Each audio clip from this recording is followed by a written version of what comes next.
All right, viewers, thank you so much for coming to the latest Blood Money episode. Today, we have a very special guest, Pastor Che Ahn, who is running for California governor for 2026. How are you doing, sir?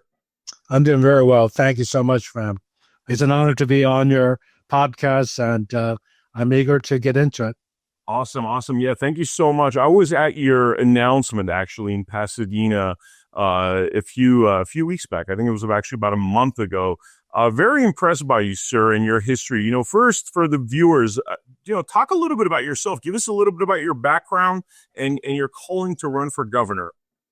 Well, I was born in Korea. I came to the United States at the age of 5. My father was the first Korean Southern Baptist pastor in North America, and he got a special visa to immigrate because of that. And so I became a citizen. Even though I was a pastor's kid, I didn't know God. I knew about him, but I didn't have a personal relationship with him. And unfortunately, I got involved with the wrong crowd. My sister and I were the only two of Asian background in our elementary school. I can't remember anyone of color, to be honest with you, until like the 5th grade.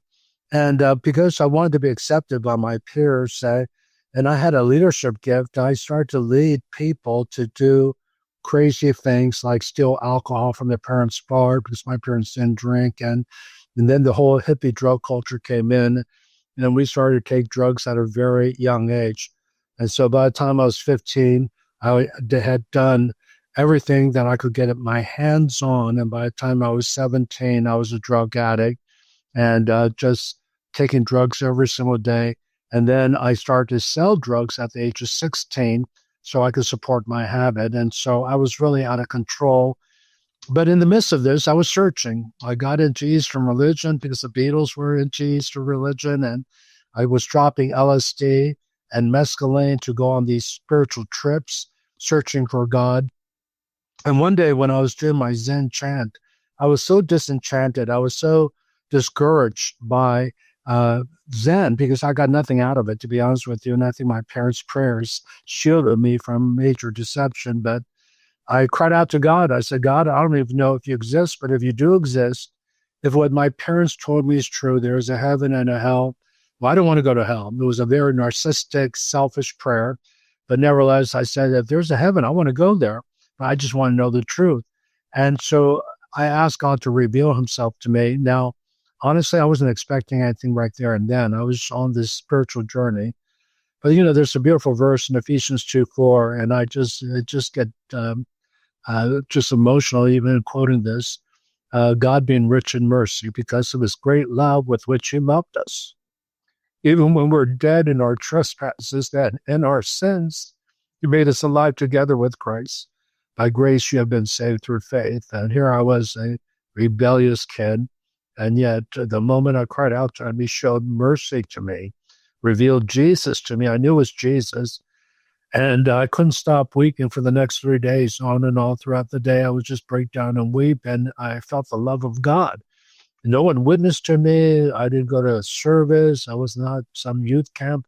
It was just at my friend's house when I had this encounter, and they just stayed with me as I went home. And so, long story short, I 2 weeks later at a Deep Purple concert, and so I hadn't repented. I was still doing drugs every day, but at the Deep Purple concert, I heard the voice of God. It was not an audible voice. It was a small, still voice. And he said, if you really want to follow me, throw away your drugs, leave this concert and follow me. And you're talking about Deep Purple was the number one band. We had the best seat in the house. I was up front, like 5th row from the front of the stage. And I threw away my water pipe. I had a pound of marijuana. Again, I was a drug seller. And I threw away my barbiturates, my Quaaludes, and I had to fight through. I think there were 15,000 people at the concert. It was sold out. And I had to fight through a sea of people. And I walked out of the Baltimore Civic Center. And the moment I walked out, I was instantly delivered from drug addiction. Now, we were in a revival called the Jesus People Movement. I didn't know that. But the power of God hit me and delivered me, and I've been drug-free ever since. That was May 25th, 1973, and I've been free ever since. So the grace of God. Well, that's a story you don't often hear from somebody running for political office. Usually, they try to hide, which is so amazing hearing you talk so sincerely in front of your church, which we'll get to too, because that is very impressive what happened there. But I mean, you don't hear this story often, that I was a drug addict and I did all these horrible things, and I used my leadership for the wrong things, which was so impressive. I mean, how do you, in terms of running for office, how do you, your courage for even speaking about those topics? I mean, tell me a little bit about that. Why is it important for people to know the journeys that you've traveled and what's brought you here? Well, like I said, I gave my life at the age of 17. I was 50. It's been 52 years of walking with the Lord. I've been a pastor now for 46 years. And I know I'm called to serve. And as pastors, we're servant leaders. Jesus said, if you want to be great, you have to be a servant of all. And again, I'm not a politician. I didn't even ask. This was not on my radar. But April 28th of this year, 2025, the Lord woke me up at 2:22 in the morning. I think it was a significant time, man. And I felt this incredible presence. Again, I didn't have a dream. I didn't hear a voice, but I had this presence of the Holy Spirit come upon me. And I knew it was calling me to run for governor. In fact, my reaction was, Lord, please, not this. I'll do anything for you, but don't call me to run. And the presence then leave me. And finally, I just said, okay, Lord, I will obey, but I'm weak. I need a major confirmation. I have to know this is your will, because he was asking me to lay down everything.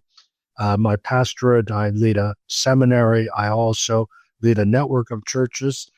And so it was really, really costly. And again, I'm married with 4 adult children, 10 grandchildren. I love what I'm doing. We've been married 46 years, and I knew it would bring my family into a major sacrifice to run for governor, because you just don't run as an individual. It impacts your whole family. And so I said, Lord, anything but this. And I said, I'm going to throw out a fleece. It was crazy. I said, Lord, I've met Donald Trump twice, President Trump twice. But if I get invited by President Trump to the White House to meet with him, then I know this will be a sign. So I threw a crazy fleece like Gideon did in the Bible. And around 4 hours later, I get an email from President Trump. Of course, it wasn't from him directly, but from the White House, inviting me to the National Day of Prayer at the Rose Garden in the White House. And they gave me all the security questions, my passport, my Social Security, and I had instruction which entrance to enter into the White House, so that I could go through the metal detector and be vetted. And it was just so surreal. And I said, oh, God, I mean, you can't make this up. I threw out a crazy fleece, and I've never been invited to the White House before, and I get this invitation. And so 3 days later, I'm at the White House. I'm 3 feet away from President Trump as he signs the executive order for the Religious Freedom Commission. And he had asked a number of key pastors in America to come.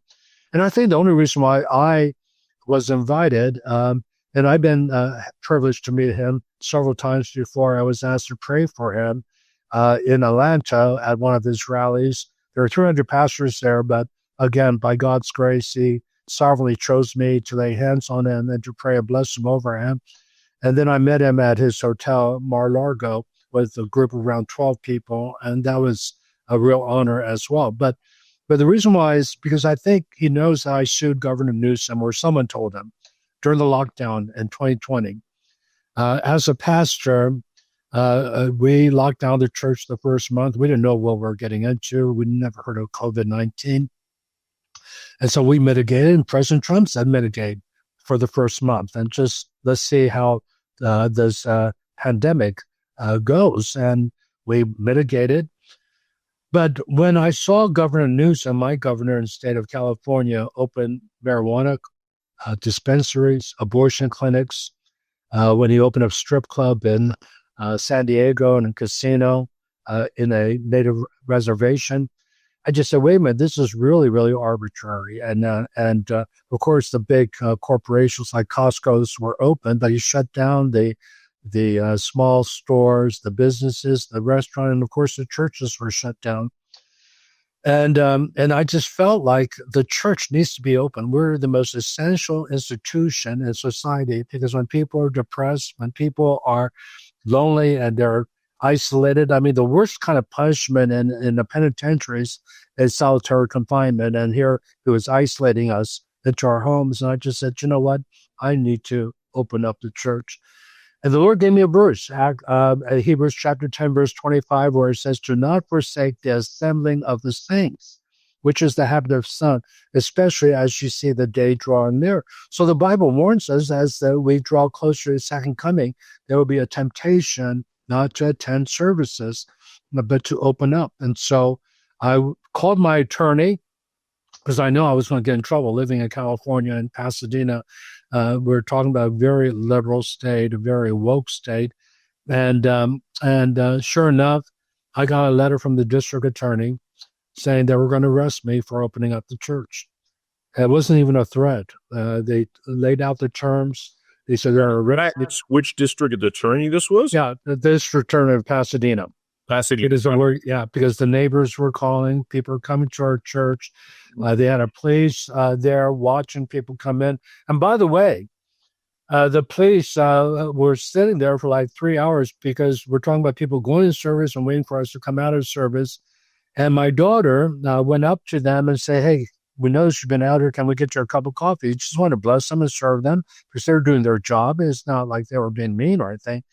And he said something to my daughter. And he said, you know, we've been watching the people and the neighbors have been lying to us. They have not been honest. We've seen every person walk into the building wearing a mask. They're saying people are walking without a mask. And here's the reason why. We mitigated. We said, we're going to open up. We're going to wear our masks to the service. Now, if you want to take it off to worship, we did say that we want you to have the freedom to do, but we social distance in the building.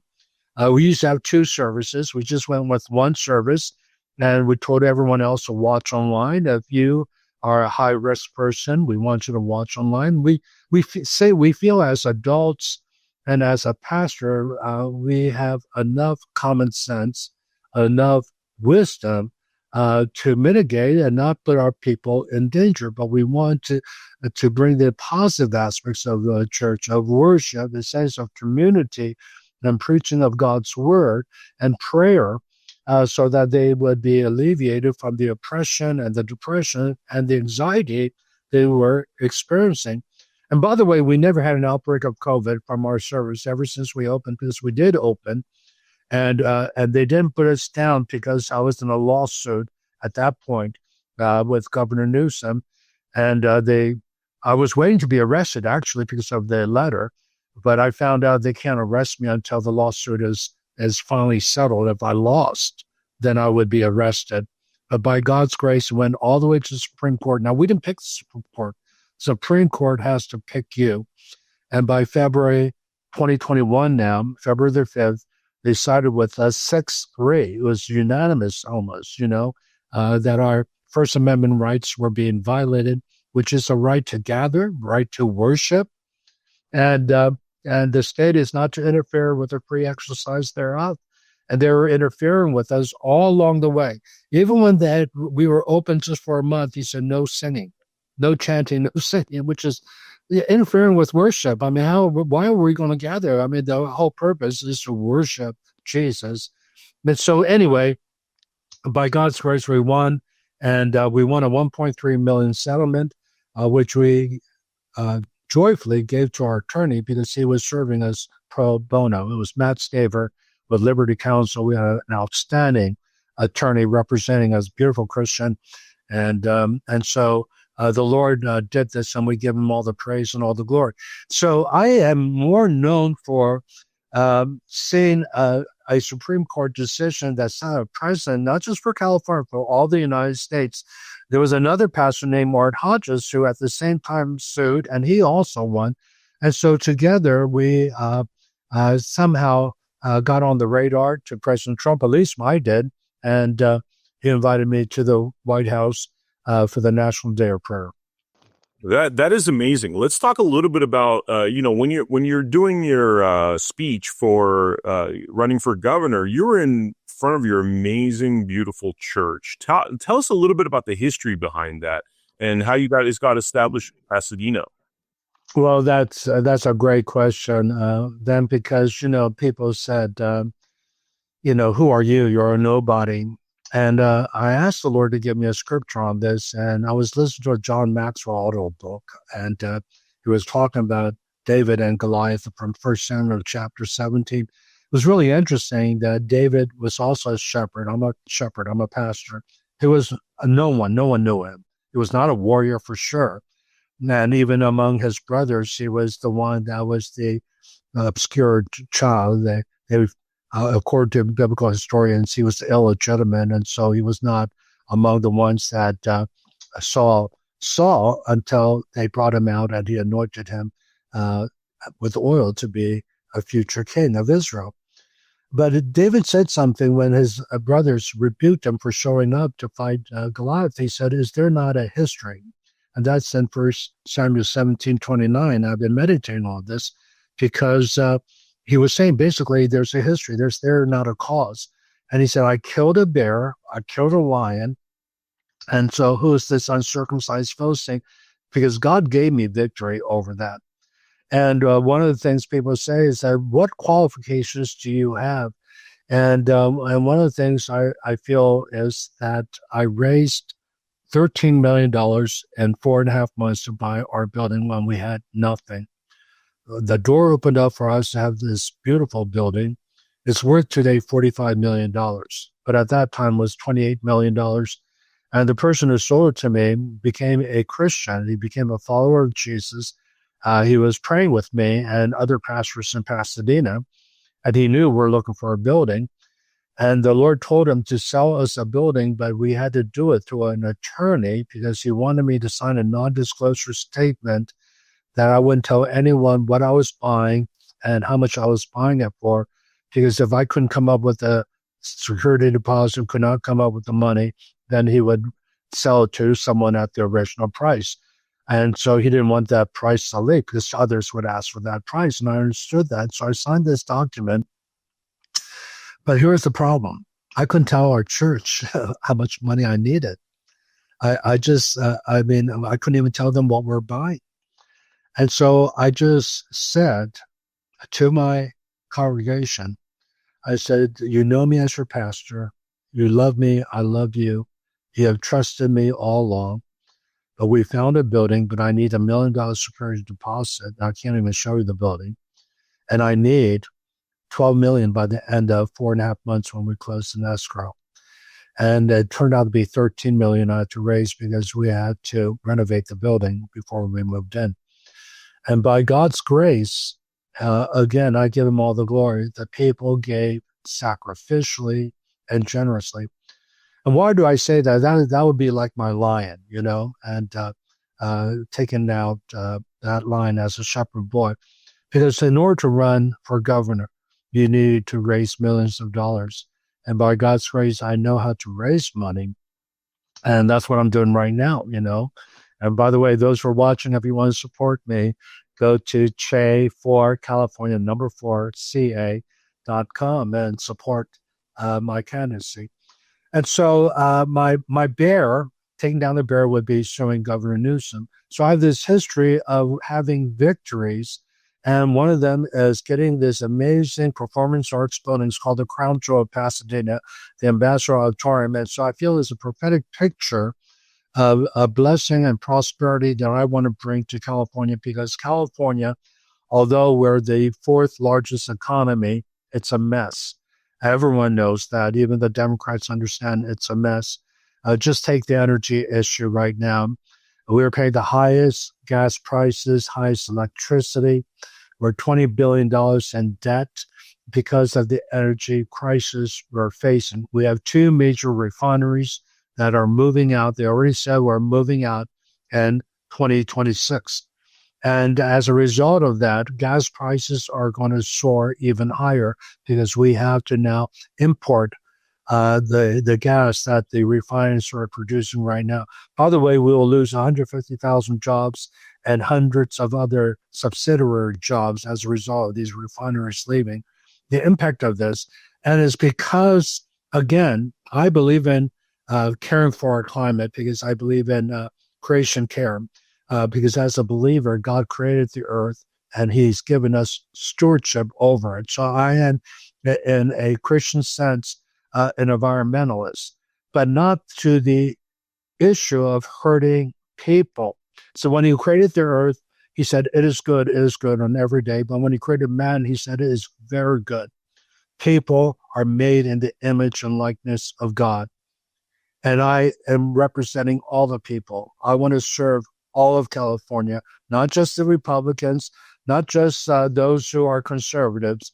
I want to, especially, I want to just say out loud that as a pastor, I have pastored people from different parties, different ethnic groups. I became a pastor to everyone because you are to lay down your life for your sheep. And I want to pastor California. And the number one issue I see right now is the extreme environmental laws that has caused our wells to stop pumping. Our energy crisis has hit such a major catastrophe that we're losing these refineries. And right now we can't even afford the kind of the mandate that Newsom wants net zero emission by 2045, and everyone, including the Democrats and those who are scientists, are saying it's not realistic. We don't have the energy for that. We don't have the electric grid for it. Everything they think will be electric. We just don't have that power. We don't have the electricity even for that. Yet alone, the fact is that oil is not going to go away. We have 38 million cars in California. Every day we consume 30 million gallons of gasoline. We're the number one consumer of jet fuel. There are airplanes that fly out of LAX and San Francisco, Sacramento, and San Diego, and all the other small airports. We're the number one consumer of it. And you need the kind of heavy oil that was produced in California that makes for diesel fuel, but jet fuel. And what's crazy is that we have it right underneath our feet, and yet we're not opening up the wells. We're now importing, and I heard this, and I want to get verification. I heard two stats. We're importing now 80% of our petroleum.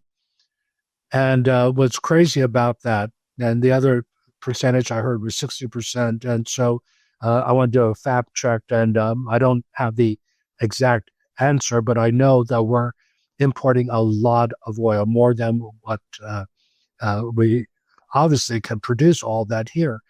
But what's crazy about it is that we want to preserve the environment, but the tankers that bring the massive oil, and by the way, we're getting it from Saudi Arabia, we're getting from Iraq and Kuwait and Ecuador. It's just like it takes 40 days for those tankers to come. And the amount of diesel fuel they're emitting into the atmosphere. One person who is a Democrat did a study and saying we're polluting the air more by importing oil with the tankers, and which, by the way, our ports aren't even able to handle all of that, and especially the increase of that with the refineries going away. And so the irony of the whole thing is we're causing more pollution with a view towards now California. We could check off, oh yeah, we've reduced carbon dioxide. We are an example, but that's pride. Pride goes before fall, and I see us falling here.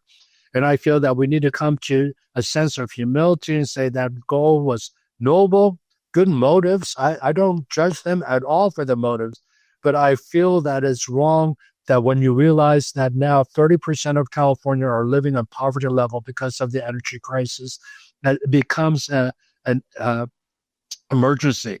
And so when I become governor, as a governor, I have authority to have executive orders based on emergency. And my number one thing I'm going to do is open up the wells.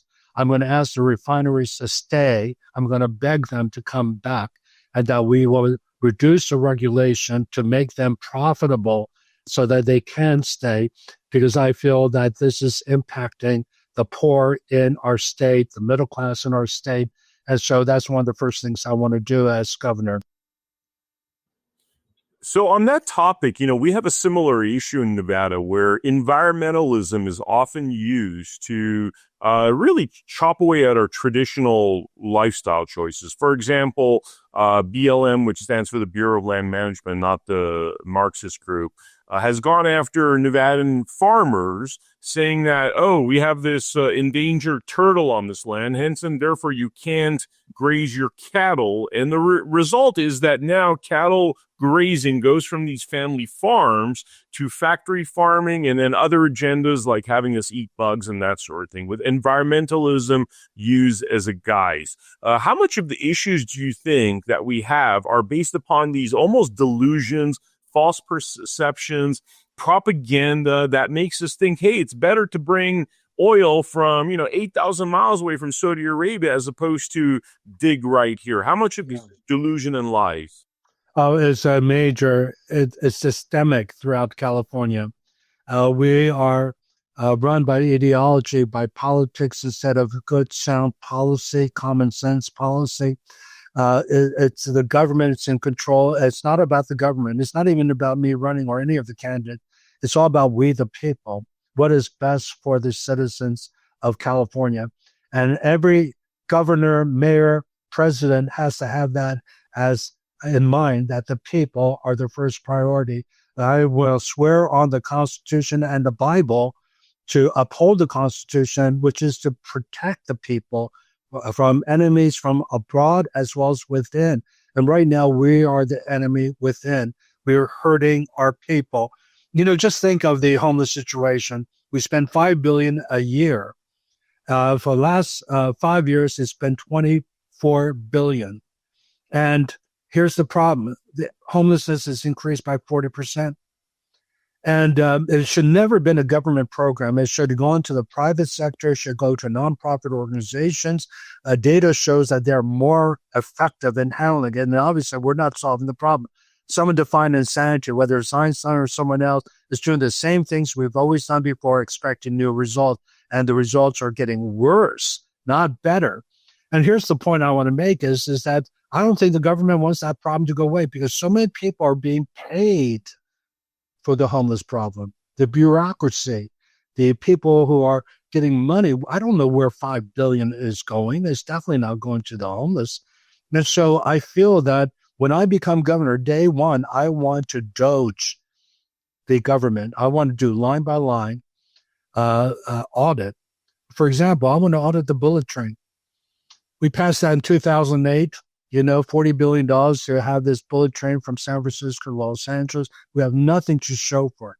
The bills run up to almost $100 billion. Where did that money go? This is dollars. Sir, yes. Question on that topic, because it seems as though the logical response would be that it went into people's pockets, that they literally robbed the government, because I don't know where it would go. Now, what is the importance of finding that sort of thing out? What is the importance of, it would seem criminal if people are stealing our taxpayer dollars and doing nothing. Where do you think this all leads? And what I'm willing to do as a governor to hold these people accountable? Well, let me tell you what the Bible says, that the foundation of heaven's throne, heaven's government, it's Psalm 89, verse 14, is righteousness and biblical justice. Truth and mercy proceeds from his presence. Those four pillars. We have to have biblical justice. We have to be righteous. We have to do what's right. We have to speak the truth. We can't just lie and have fake news. And we have to have compassion because this is hurting people, hurting especially the middle class and the poor. And so what I want to do is that if there's corruption, then justice has to be upheld. And I will prosecute to the fullest extent of the law for anyone who has stolen taxpayers' money and lining their pockets from these projects that we've had. And we've had one debacle project after another. For example, we passed a measure to have 4 dams built years ago, and we've built none of them. We need the water because the water we have, which is amazing. I'm so grateful for the aqueduct system that was created, but that was created for 20 million people. We now have 39 million.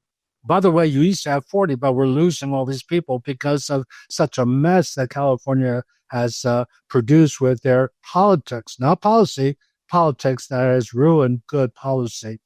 And so we've had good policy, we just not acted upon them. They have money for water and infrastructure. Like, for example, we have millions of gallons of underground water, but because of the environmental issue of the smelt fish and salmon, we will dump all that water in the Pacific Ocean instead of use it because we don't want to endanger these two fish.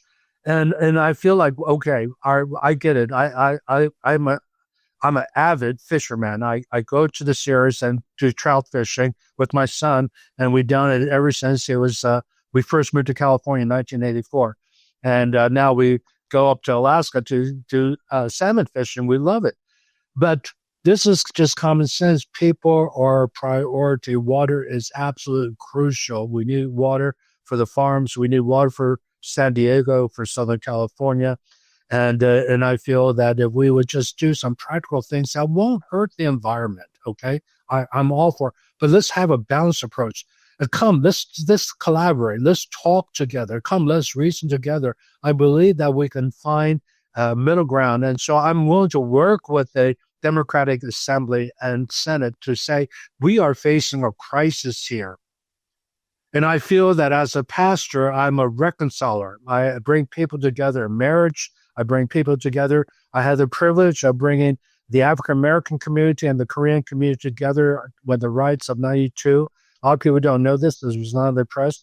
But I brought the largest pastors of the largest churches. I'm talking about Bishop Blake, Bishop Ken Ulmer.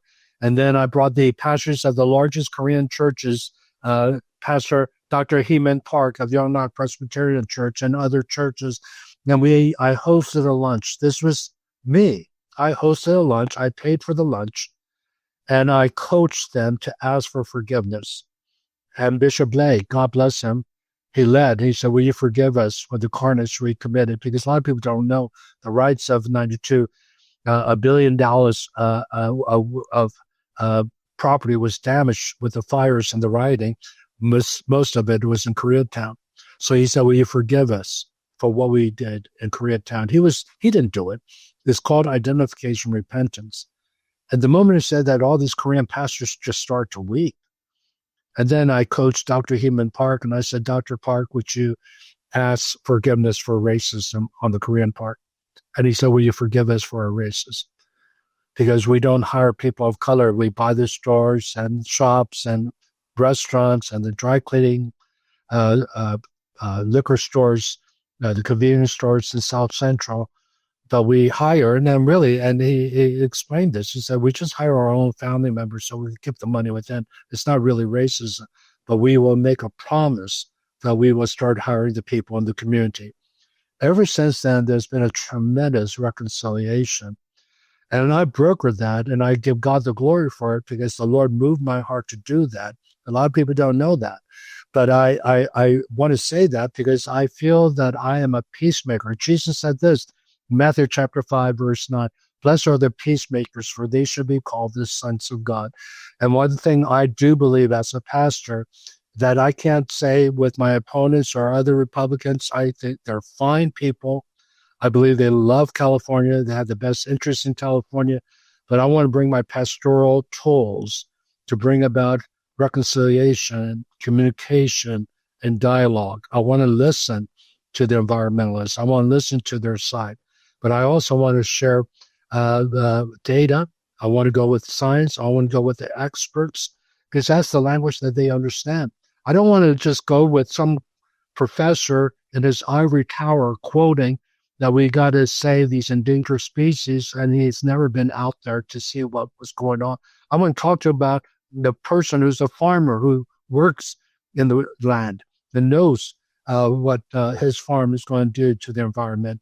And they've already gone through environmental impact report. They've already been vetted with the California Environmental Quality Act. You can't get anything done without CEQA. But I want to be able to talk to my party and just say, look, we're all in this together. We want to make California glorious again. We want to make it a better California. We are for the people. People voted you into position. Keep that in mind, and they could vote you out. And so, come, let's reason together, says the Lord. And that's from Isaiah. And so, I want to bring the parties together. I want to talk to them. I want to communicate with them. And I feel that by God's grace, as a pastor, I am qualified and capable and experienced to do that because I've been doing that for 46 years. Yeah, I could definitely sense that. Pastor On, like, I'm curious, there was a few guests we had that were talking about the original 13th Amendment to our Constitution, which I don't think made it fully through, but the essence of it was that in the legislature, our founders wanted to have a lot of pastors, a lot of business people, a lot of farmers, and void of lawyers, because the judiciary has plenty of lawyers. They found that was a reason why it was initially proposed to have a proper checks and balances, to make sure that people like you that are experienced in life, that have gone through your own journeys, bring that experience to Congress, as opposed to what has become known as career politicians. I would love to hear your thoughts on that topic. Yeah, no, I believe that. One of the things I feel is actually an asset. People say, well, you have no experience. I've been a lifelong sheriff for 25 years or whatever, and I've been involved with the government. And that's true. I want to confess right now, I've not been a politician. I've not been involved in a political arena as a career. I have been as a citizen. I have encouraged our people to register and vote. I feel that's something that we have to steward. Of course, I've encouraged people to run for office, and one of our church members became a city council member. One other one in our network became mayor of Walnut. And so I've encouraged that. I'm shocked, to be honest with you, that God would call me to run. But I feel as an asset that I'm a pastor, though. And I feel that we need to have a pastor's heart, because we fear God. We're not going to lie. I'm not going to lie to the people. If I do, I'm going to repent. I'm going to confess. I misled you. I lied to you. Because why? Because it's one of the 10 Commandments. You should not bear false witness. Not only that, Proverbs 6:16, it's really interesting. It says there's 6 things the Lord hates, 7 which is an abomination. 2 out of the 7 is about lying. A lying tongue and a false witness that utters lie. Number 2 and number 6 on that list. And so I am not going to lie. And yet I am called to love. I'm called to be compassionate. That's what Jesus was constantly moved to, compassion. And so I'm motivated by love. But love has to be biblically defined. 1 Corinthians chapter 13 defines love is patient, love is kind. It doesn't say nice, it's kind. It's not jealous, it's not boastful, it's not proud. But verse 6 is what I want to get at. Love doesn't rejoice at evil, but rejoices with the truth. And so I can't condone the transgender nonsense being shoved down our kids' throat, because I feel it's evil. I feel that the school should be teaching the basics and not ideology of transgenderism or LGBTQ issues. Again, this is something that we're seeing in California, driven by ideology instead of good, sound policy.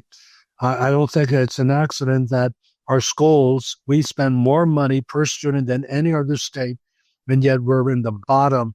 I heard 48 out of 50 states and test scores. I've heard other stats like 40 out of 50, but nevertheless, it's absolute a travesty with all the money we spend. And so I want to end all that. So I can't just say, okay, I just will be nice. And no, we got to speak the truth. And one of the things I believe in, God created them male and female. They're 2 genders, as President Trump said on his inauguration day. And so I will speak the truth in love, but I'm not going to compromise. I will not do this for being political, just win an election to, just play politics and just try to please people. The Lord gave me a verse years ago when I became pastor, Galatians 1:10. He says, if you're trying to please people, you're not a true servant of Christ. Think about it. If you're trying to please people, you're not a true servant of Christ. A lot of pastors, we just try to please people. We're not really serving Christ. We want to make sure we have our tithers and people don't leave the church. We want to grow our church. There's nothing wrong with that as long as you put God first and you fear him and you obey his commandments. And so I want to be the best pastor I can be, and I know I fall woefully short. I'm not in any way a perfect father, a husband, or pastor, but I do believe that by God's grace that he's given me a healthy marriage, 46 years of marriage, healthy family. We're not perfect, but we all love Jesus. Two of them are pastors, 10 beautiful grandkids. Of course, I'm biased. And we have a healthy church financially. We're able to buy that building. And we now have 5 campuses, and we're ready to launch our 6th campus in downtown LA. And so it's not only that, but I lead a network of churches. We have planted churches in 73 nations. And I say we, I didn't plant them. I have raised up leaders who have planted them. And so I feel that God's given me grace to manage a large network, one of the largest networks in America, and to pastor leaders and raise up leaders and empower them and make sure that they're strong and cared for. Because I will have the privilege of appointing 3,000 employees right off the bat. And I want to make sure that I have really good, solid, righteous, wise, common sense people who love the state, who wants what's best for the citizens of California. And then the last thing I wanted to say is I think it's interesting that I'm in 73 nations because we have over 200 languages spoken in LA. One of the things I want to do is I want to represent all the people of color. As a nation, as a Korean American, there's over 1 million Koreans just in LA alone. And I want to be their voice, but I want to be the voice of the Hispanics. I want to be the voice of the Filipinos. My wife, by the way, is Filipina. She was born in New York City, but she comes from parents who were medical doctors and did their residency in New York and became citizens of the United States. And I want to represent all the people of every color. 51% of California, by the way, is of color. And I feel that's what I bring to this candidacy that I don't see with my Republican friends that, I mean, they're not friends. I don't know them, but, they're wonderful people. I watch them on YouTube and they're really good people. But I feel that I can represent the people of the majority in California. I have to ask a question about parental rights because you brought up, the importance of family. You have some amazing kids. Seems like, you're a great father, grandfather. We've had these recurring stories on our podcast with, individuals that are parents, a lot of the time male parents, and they are treated in California and some other woke states like they have no rights to their children. One of the examples being a gentleman by the name of Adam Vina. I actually believe he might have even been at your announcement where, he can't have any access to his kid because he will not essentially affirm that the mother thinks that boy was born a boy in a girl's body. Hence, the mother wants to transition the child. And this child hasn't even hit puberty yet. I think he's like 8, 9, 10 years old.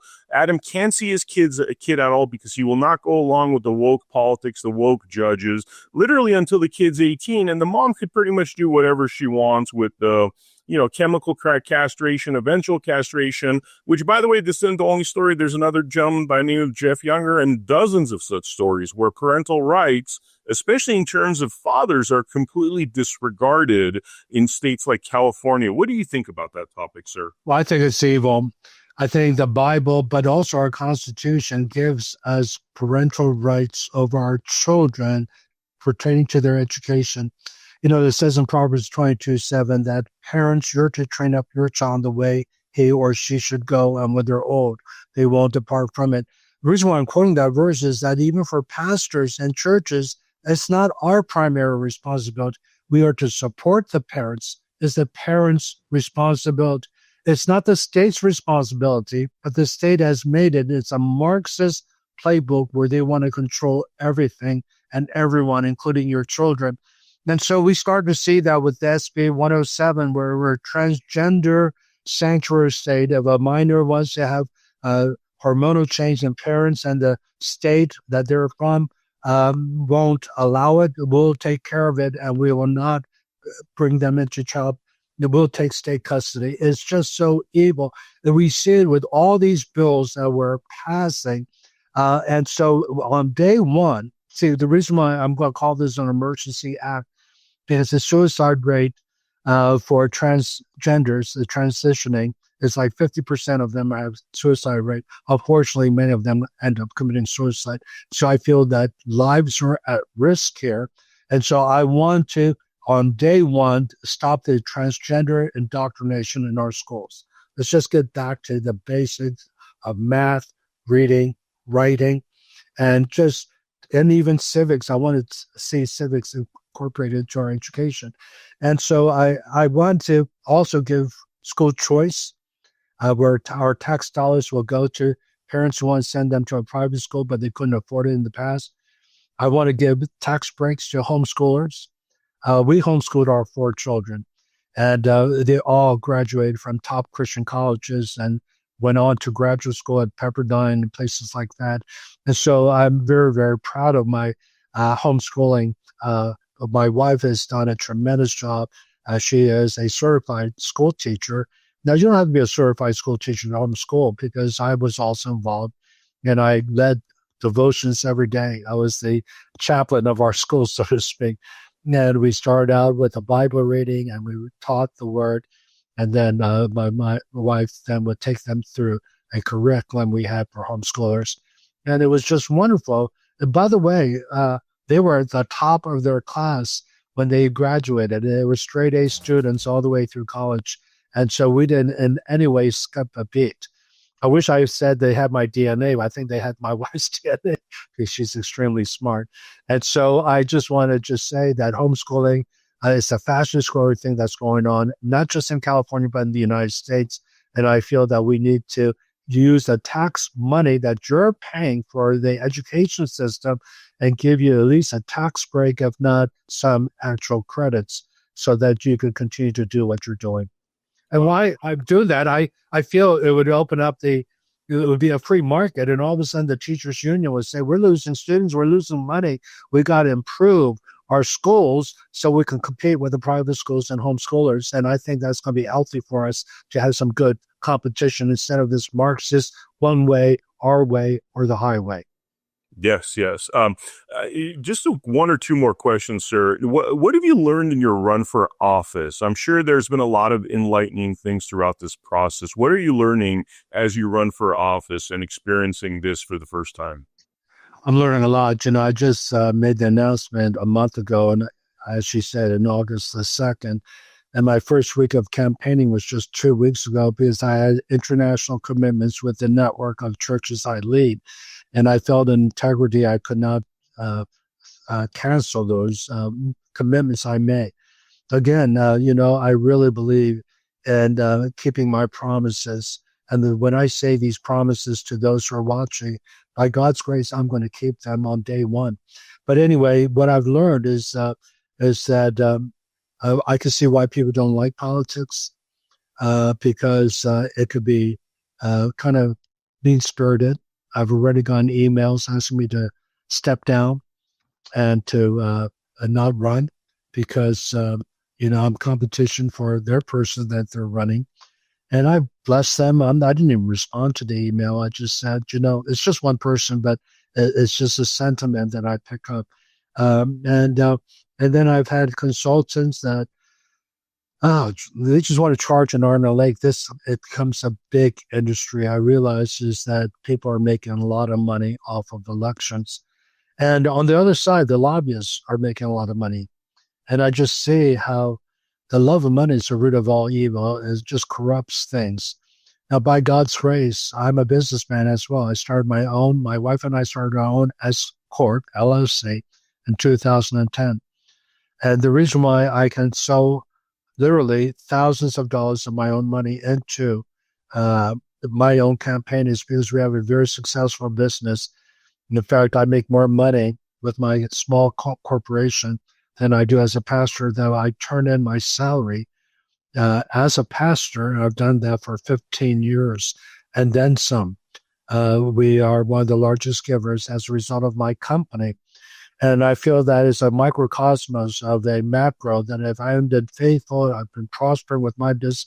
And by the way, I get that from my parents. My dad was a pastor, but he was a dental technician. He had on dental laboratory. He bought a restaurant with the money they made from the laboratory. They invested in real estate. They had 4 houses in the nation's capital. They were very, very wealthy.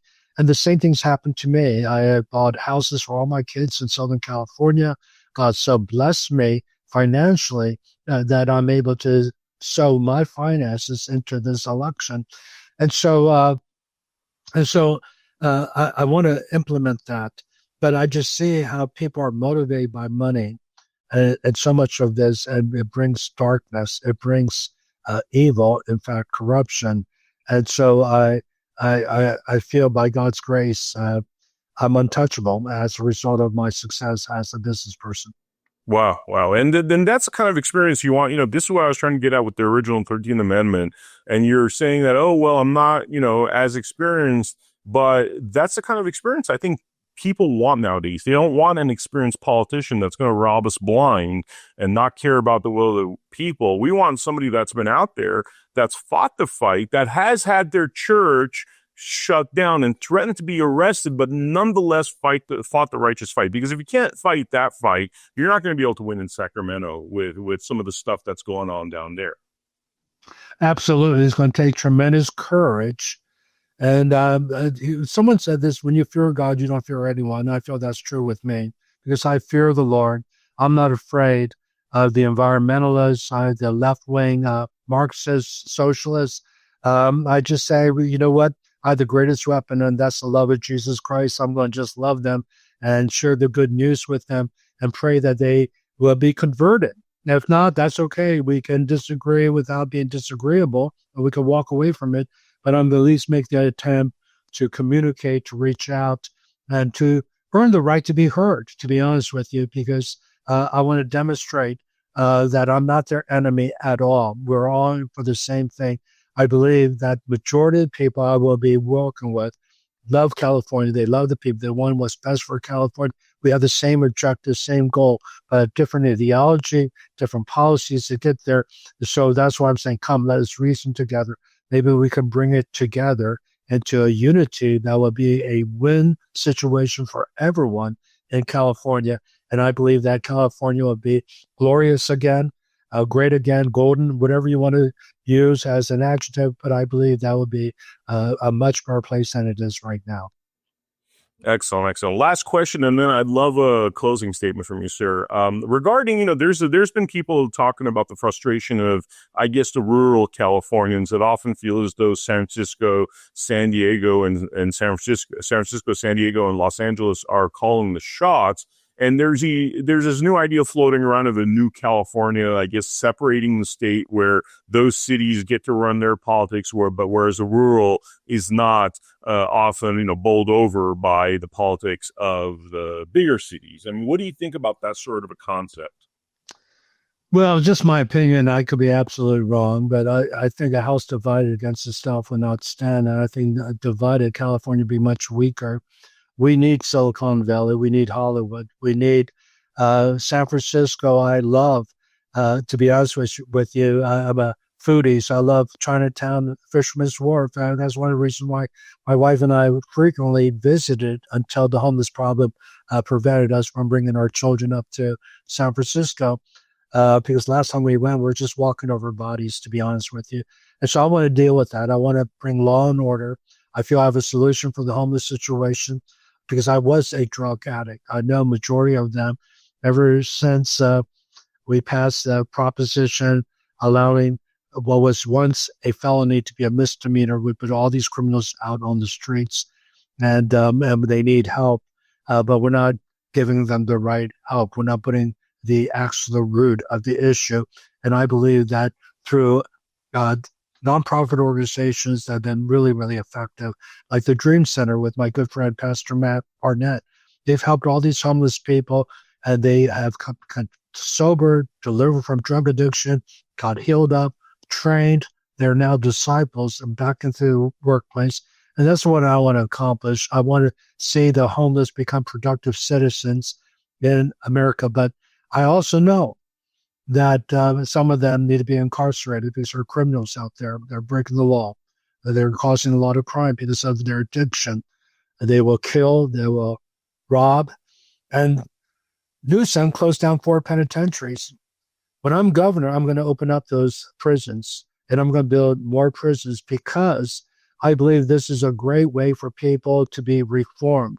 I'm going to make sure there's a Christian chaplain or a religious chaplain there to really help these inmates to really come to peace with God, with others.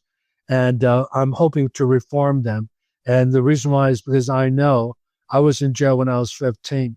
I know that God reformed me through the good news of Jesus Christ. And that's what I want to do with those inmates, is if you just give me a chance to do that. Now, I know it's not popular. I know people are saying, well, separation of church and state, but that's not in our Constitution. I feel that we need to bring the gospel into the prisons, to the homeless. That's what they need. They need good news. Jesus himself said, the Spirit of the Lord is upon me. He has anointed me to preach good news to the poor. The gospel is for the poor. He sent me to proclaim release to the captives, proclaim liberty to those who are downtrodden, to open eyes that are blind, and to proclaim the year of God's favor. And I want to do all that because all the people he highlights are the marginalized, those who are discriminated against, those who are in prison, and those who are poor. And so as a pastor, I'm bringing that paradigm, that worldview into my candidacy. And I want to be the pastor of the poor as well as the rich in Silicon Valley. Again, I'm coming as governor for all people. That's amazing, Pastor. Is there anything in closing you want to share with the people? The mic is all yours. Yeah, I just wanted to say and appeal to the Democrats, how bad do you want things to get before you will switch parties and do something that's good for California? And I really am not really talking about party, but those who will share your values. I feel that I reflect your values. I think your values are for parental rights and safeguarding our children. I share those values. I believe that you want streets to be safe. I share that. You want common sense when it comes to energy and the environmental laws. We all want good environment. I thank God that I could see the San Gabriel Mountains. When I first moved out in '84, smog alerts every day, and I couldn't even see the mountains. So I'm grateful for that. That's good stewardship. But we can't have it so extreme that is hurting people. Jobs are being lost. The economy is in shambles. 30% of California are living now in poverty. I want to make California glorious again, and I'm asking your help. I want you to vote for me. I want you to go to my website to see the 22 promises I'm going to do on day one. It's California.com. I want you to support me financially because even though I'm sowing my money, the people have been very gracious and showing I'm going to need millions in order to win. I'm just going to be honest. It's going to take millions to reach the 39 million. If it was a small state, it would be one thing. I could do town hall meetings, but I don't have time to reach 39 people personally. I have to use media. And then I'm going to ask you to volunteer. If you can volunteer, there's a link on the website that you could volunteer and support us, make phone calls for us, canvas for us. And then lastly, if you are also someone of influence and you have a podcast, you have social media, or you have just a following, I want you to take this recording and forward it forward and just say that, and only if you could do this integrity, I am supporting Pastor Che Ahn for governor, and I want you to watch this and see what you think and let them decide. Again, we're not going to, but one thing I love about this country is the freedom we have to choose. And what amazing thing that Asian immigrant, can I add legal immigrant, that came at the age of 5, is living the American dream, was able to buy a house in Los Angeles, but not only for himself, but for his children. And by God's grace, I am pastoring with the greatest church, leading a network of churches that's doing missions in 73 nations. And now I'm running for governor. I want to be your governor. And so I pray for your vote and your support. Above all, please pray for me. I mean that sincerely with all my heart. God bless you. Thank you for allowing me to share with you.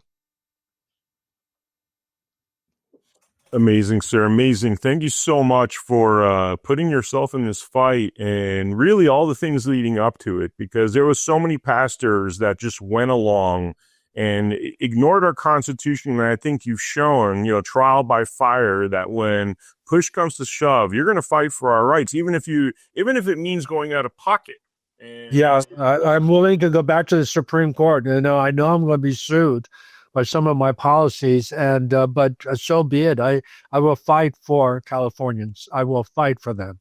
I'm basically was willing to go to jail for our freedom, and I'm willing to take a bullet, really, for California. I'm laying down my life, basically, to serve California. Amazing, sir. Amazing. Thank you so much for your service. Thank you for everything you've done thus far.